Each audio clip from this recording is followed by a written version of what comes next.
Sick of hot takes and terrible security advice? We've got the cure. The Antisyphon Antidote. Brought to you by Antisyphon Training at antisyphontraining.com. Today's prescription. Search PowerShell history and repeat commands with Ctrl+R and Ctrl+S. Hello, Carrie Roberts here, and today I'm going to show you a handy trick for searching through your command history in PowerShell and even in a Linux terminal and repeating commands so you don't have to type a big long command over and over again that you've typed in the past. So to demonstrate this, I'm going to execute a few commands. So I'm going to erase the history save file, and that's where all of your commands are written that you've run previously.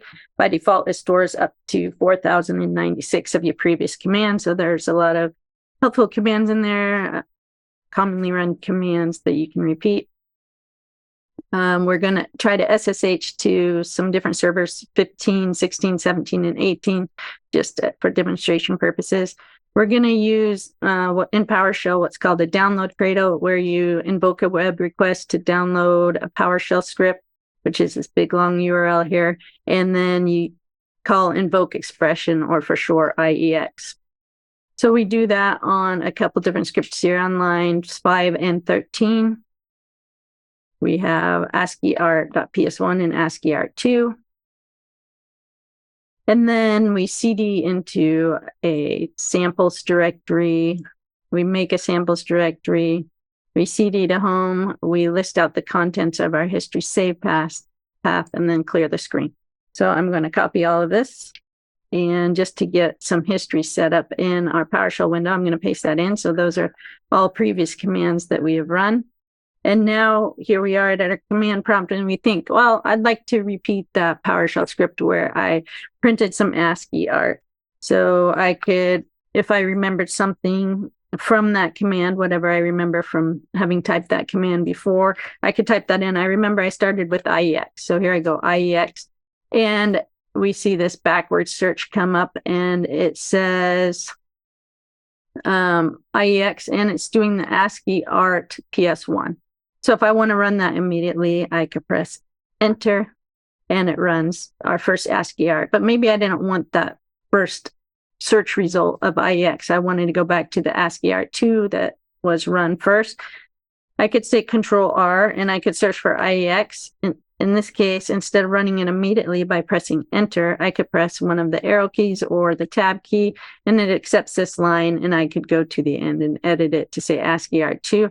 But instead of that, I can continue to search through the history. If I type in IEX, we get the most recent result, ASCII art. But if I press Ctrl+R again, it starts iterating through. So here I press Ctrl+R, and now it's gone back to the next result in the history. If we had multiple commands that had IEX in it, we could go back through the history by continuing to press Ctrl+R until we find the one we want.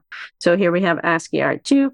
So I'm going to press enter to run that immediately, and I've run that. Let's say we wanted, again, to SSH to one of our servers. We don't want to have to type the SSH command again and specify a private key.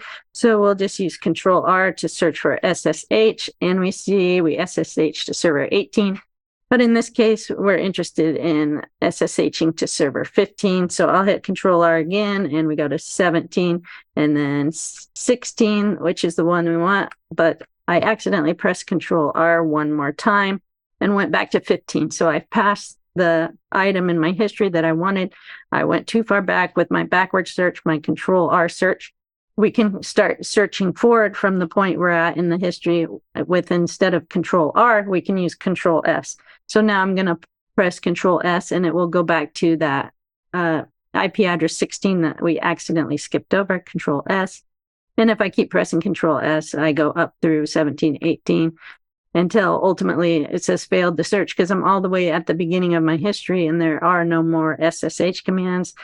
And I can back up again with Ctrl+R, 17, 16, 15, and go back to 16. And I could press enter to run that. There's no host to SSH to, so we get an error. but we get the idea how to go back through our history. And since we've already typed that convenient command for listing the PowerShell history or the contents of the history file, we could also search for that. So I press Ctrl+R, and I remember it was something get contents. So I'm going to do that and press Ctrl+R again because it's not this one.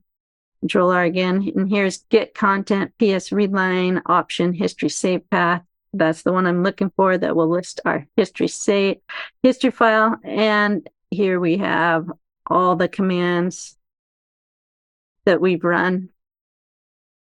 And so now we have a great way to search through the PowerShell history.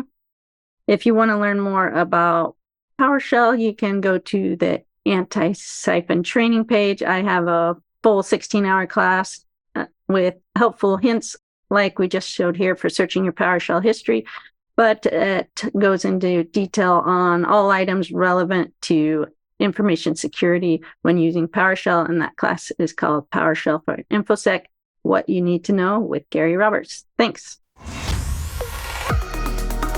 The doctor says, pop 2 shells before lunch, and don't forget to like and subscribe.